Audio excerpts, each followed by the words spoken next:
depending on punch power, you know. You know what, it takes a lot more than that to be a great fighter. A lot more than that to be a great fighter, so there's various ways I'll win. But I got the fighter spirit, and that's how I'll go in there and break him down with my spirit. So after this. But he can't though. That's what I'm saying. Like, he's not even equipped to fight this dude. He's not. It's going to have to be a bunch of stuff in there. Joshua will punish this man. It's impossible for somebody like Anthony Joshua, who is so big and so strong, to even think he's going to take it easy. Because even if he tries to take it easy, he's so powerful, so strong that even those punches that are being easy are still going to. Anthony Joshua issued a blunt warning to Jake Paul during the press conference, calling him delusional for believing he could win. Joshua made it clear that while he respects the business aspect of the event, the only real reason he accepted the fight was the financial incentive. He emphasized that, once the bell rings, all business talk disappears. Inside the ring, the gap in class, skill, and experience will be impossible for Jake Paul to overcome. Joshua reminded everyone that he is still an elite heavyweight, and no amount of confidence or promotion from Paul will change the reality of what happens in the ring. I deliver what I was supposed to deliver years ago. I deliver what they ran from. I deliver what he asked for $50 million for. I'm gonna give him a $50 million knockout. I honestly listen to what people say sometimes. They're avoided, this person's running. I honestly think some people are deluded. Really, I do think that they've got some sort of a long-term concussion, because no one's running. In terms of 50 million, I'm a businessman. If there was 50 million... Chris Algieri broke down why this fight is actually a perfect opportunity for Anthony Joshua. After a stretch of inactivity following his last defeat, Joshua needs a controlled environment to rebuild rhythm, confidence, and sharpness. According to Algieri, this matchup works like a low-risk, high-reward tune-up similar to an intense sparring session but with a multi-million-dollar paycheck attached.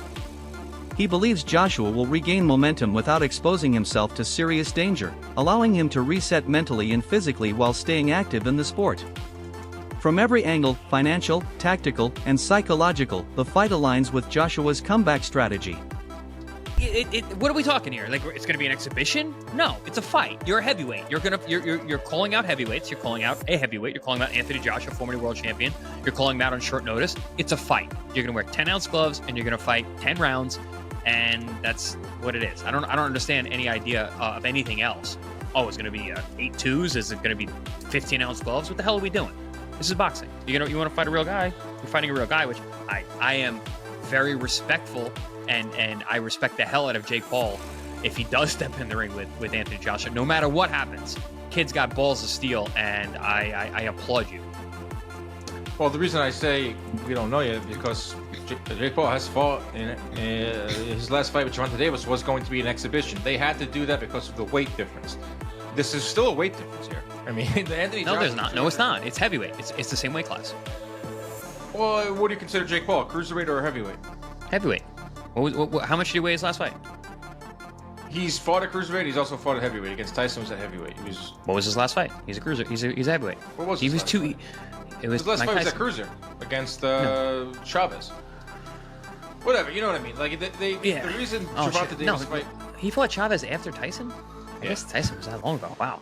Yeah, it was a year ago. This week, I was looking at my Instagram memories. I was in Dallas, Texas, getting ready for me pooping my pants on Netflix. That was about a year ago. Exhibition. These are questions that are asked. These are questions that are attached. Eddie Hearn explained that Anthony Joshua is genuinely interested in facing Jake Paul, but the situation requires caution. Paul has a track record of confirming fights and then backing out or delaying them unexpectedly, which complicates training schedules and promotional plans.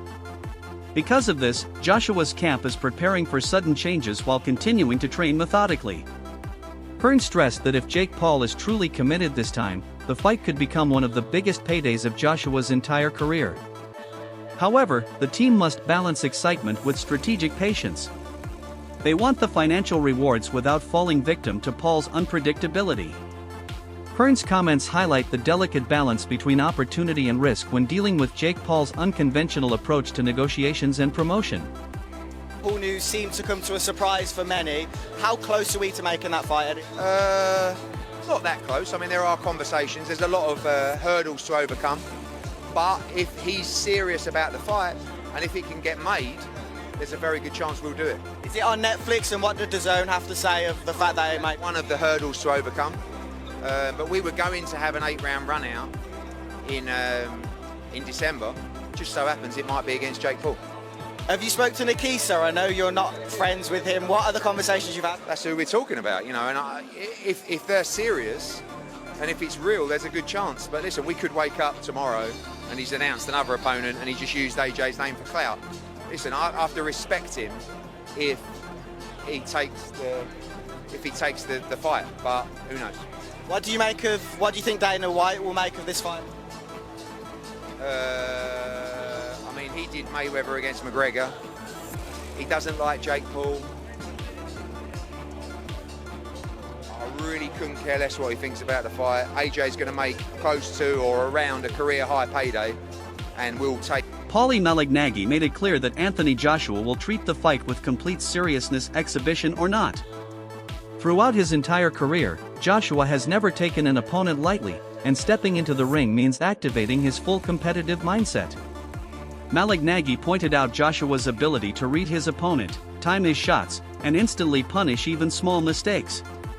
Ryan Garcia agreed, emphasizing that even if Joshua chooses to tone it down, his natural size, power, and precision make every punch extremely dangerous. Both analysts believe Jake Paul is stepping into a genuinely threatening situation. Joshua's experience with world-class heavyweights gives him full control over distance, pace, and momentum. They warn that the bout may be marketed as entertainment, but the physical reality inside the ring is no joke. Jake Paul must prepare or risk serious consequences. Now, and if you listen to this, it's definitely out of the bag. Yeah, Fight for 84, big boxing movie that's hitting Netflix soon about the Olympic 84 team starring Jamie Foxx and Chris Algieri. I am not starring in anything, but whatever. Yeah, no, I got a credit. I'm in it. I got some lines. So That's amazing. That is so cool. I mean, this couldn't get any cooler. You're now in the movie, which is absolutely absurd. yeah. What a day. Hopefully, What a life. Hopefully, maybe there'll be more of this. Who knows? Who knows? I think it's just the beginning. I think this podcast is numbered. Our days are numbered. No way. This I'm guy's going never Hollywood. letting this go, Dan. This is. I'm a ride or die.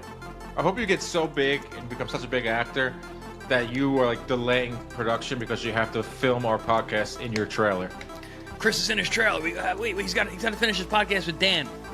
They're like, who's Dan? Johnny Drama style. Yeah, love it. Yeah, just When he was on the set total of Five diva. Towns. Just total diva in every way possible. Yes. Like we said, this episode is brought to you by PPV.com. December 6th, we're going to see Pitbull Cruz versus Lamont Roach. And guess what? We're going to talk to Lamont Roach on this episode. I caught up with Lamont and to get his thoughts on the fight with Pitbull, to get his thoughts on Jake Paul and Anthony Joshua, which we're going to get to in a second, to get his thoughts on 140, potentially fighting at 135. That's coming up in just a little bit with Lamont Roach. Don't forget to order that fight with us at ppv.com and all the good stuff that comes along with that. That's December 6th. Lamont Roach is an awesome interview. Great guy. Awesome guy. Forget the interview. He's just a good dude. I told you to tell him what's up. You probably didn't. He said, but- what's up? He goes, where is he? I said, he's on a movie set. He goes, oh yeah, he's got those movie star looks. See, that's what I get. But yeah, no, he's a good dude. We see him. He trains down in Florida now. He's over at the Pro Box TV training facility. So we get to see him down there training. He's whipping on all the guys over there. But good people, good dude. Good. His dad's awesome. His brother Jordan's great. He's another one to look out for. I think he's a flyweight? I think he's a flyweight coming up, or bantamweight. But yeah, great family, good boxing family, great boxing heritage. Yeah, and I can't wait for that mega card. Big card December 6th, and he's the headliner. So we're going to get to him in a second. Some big news broke. Shocking news. According to Ring Magazine, Anthony Joshua is going to step in for Gervonta Davis and fight Jake Paul. We don't know yet if it's an exhibition. We don't know yet the rules set. We don't know the date. These are preliminary talks that are ongoing. Yes, I work for MVP. Dave Allen rejected the narrative that Anthony Joshua should avoid Jake Paul because the matchup seems odd or entertainment-driven. He argued that unlike many retired fighters Jake Paul has faced, Joshua is still in peak physical shape, strong, fast, and explosive. Allen stressed that fans underestimate the seriousness of these crossover fights. Despite the circus-like promotion, Joshua's professionalism and skill make him a nightmare matchup for anyone. He has the experience to impose his will from the first second of the fight. Allen warned casual fans not to misjudge the danger Jake Paul is stepping into. Regardless of the hype or storyline, Joshua remains a world-level athlete capable of dominating any opponent placed in front of him.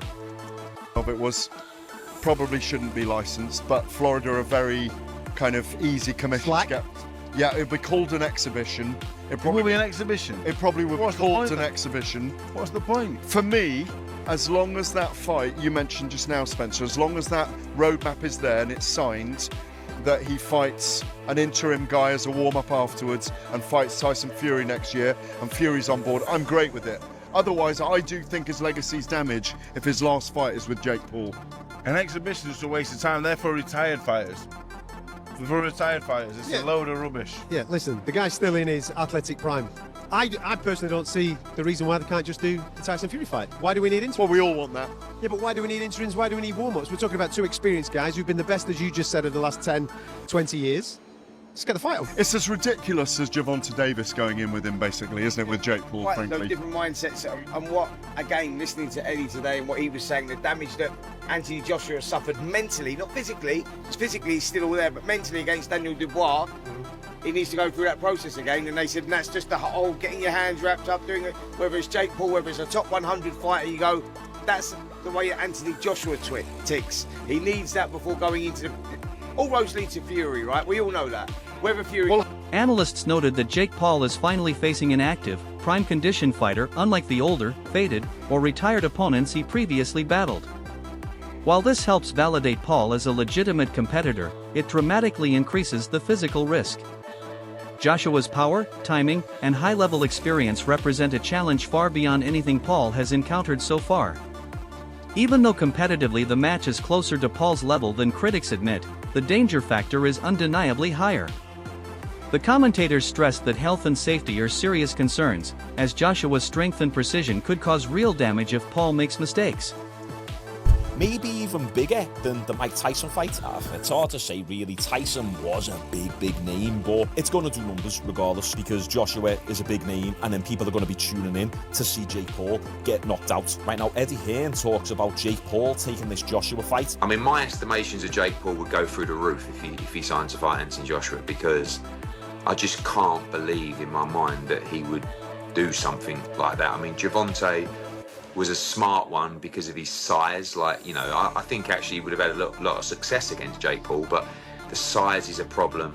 But this would just be, you know, like if Jake Paul was to take the fight with AJ, you'd really have to maybe carry his balls in a wheelbarrow on the ring walk, you know, because AJ wouldn't mess around in there, you know. So it would be huge, but nothing, you know, to tell you it's close, just a few conversations so far. Damn right, if Jake Paul takes this fight, he's got some major balls on him. And I know people hate influencer boxing, but come on, he's not fighting an old, retired, past the prime MMA fighter. No, he's fighting a legit boxer who's massive, 6'5", 6'6", jacked, 240, 250 pounds, shredded, power puncher. Do we need to remind ourselves of what Joshua did to Francis Ngannou? Francis Ngannou was coming off a pretty good performance over Tyson Fury. He didn't get the win in that fight, but you could argue that he did actually win that fight. And Ngannou, throughout his entire MMA career, in 4-ounce gloves, very rarely got hit. He could take a punch. He's got a big, fat African head. Big, thick neck, traps back. He just can't really be hit. And look what Joshua did to Ngannou. Out cold. So what do you think Joshua is going to do to Jake Paul? Jake Paul better start loading up on that trenbolone. He needs to start eating anavar like... Analysts emphasize that Anthony Joshua's pedigree, a former heavyweight champion and Olympic gold medalist, makes him an extremely serious opponent under any circumstances. Joshua's technical foundation, adaptability, and fight IQ surpass anything Jake Paul has ever faced. They pointed out that Joshua can adjust strategies mid-fight, pick apart weaknesses, and land punishing shots with surgical accuracy. Even the smallest defensive lapse from Jake Paul could be exploited instantly by Joshua's world-class skill set. Gold medalist, unified champion at the heavyweight division. He is 6'6", 250 pounds. And also, I do think... Oh, my God. I do. God, Jake Paul 6'1", about 220. I want to say this, though. I think Anthony Joshua, he's made stupid money in his career. dumb money in his career. I don't think he's going to be in a position to be accepting BS terms with Jake Paul if this is really what's going to end up happening. I think we're actually going to get to see Jake Paul against a former heavyweight champion of the world. Do I think that's a smart idea? Absolutely not for Jake Paul. Do I think it would sell? Absolutely. Do I think it'd be very interesting and people would tune in to see if he gets his head knocked off? Absolutely. I genuinely, I hate to say it. Experts underline that this fight is not casual at all. It requires full commitment, respect, and disciplined preparation, especially from Jake Paul. Joshua's reach, strength, conditioning, and heavyweight experience allow him to dominate range and dictate the pace of the fight. While Paul enters with confidence, he steps into an arena where underestimating a former world champion is extremely dangerous. Analysts highlighted Joshua's battles with elite heavyweights, which have sharpened his timing, defensive ability, and ring intelligence. They believe this matchup will test Paul's limits more than any fight he has had before. Probably sees Alexander Usyk, who's now the undisputed, one of the greatest heavyweights of all time now after beating all these guys. He was a smaller guy, went up, he's like 6'2", 6'3", about 200 pounds at first. Now he's probably sitting at about 220, 230. Similar size to Jake Paul. Went up and beat all these guys. Granted, Usyk, greatest amateur boxer at that weight class ever. I think it's going to be interesting, but I do think Jake Paul is in a good position. The only fear is this. I hate to give him credit. If Jake Paul gets his block knocked off completely. Yeah, very possible. The Jake Paul experiment is a wrap. Because if you step into the ring, everybody thus far is wondering and has wondered, like, what would happen versus a legitimate boxer? Yeah. And in their relative shape. Not a 50-year-old Floyd. Yeah. Not a 60-year-old Mike. We've all asked ourselves, well, what happens if you fight a real fighter? The problem is, once you fight a real fighter and you get beat down, the hypothesis is gone. So now we don't need to wait to see the experiment. Y'all know what we do every year. We say the best college team could beat the worst NFL team. Yeah. And it's a fun debate. Yeah. Because if you don't really know ball, if you don't really know ball though, you'll be like, man, but if 10 players on Georgia would start for the Cleveland Browns right now. But if they actually... Ade Oladipo stated that this fight is one of the biggest spectacles in recent memory, attracting enormous global attention. With Anthony Joshua's superstar status and Olympic background combined with Jake Paul's massive fanbase, the event has captured both boxing purists and casual audiences. Fans expect explosive action, the possibility of a knockout, and a dramatic clash of styles and personalities. Oladipo stressed that Joshua's power, experience, and reputation ensure that the fight is not just entertainment, the stakes are real. Media coverage, fan hype, and worldwide anticipation all point to this being a major moment for both fighters. And this is, for Jake Paul, a much bigger fight than fighting Gervonta Davis. And I mean bigger, not just in the sense of who he's fighting and the size of AJ, I mean bigger in terms of numbers.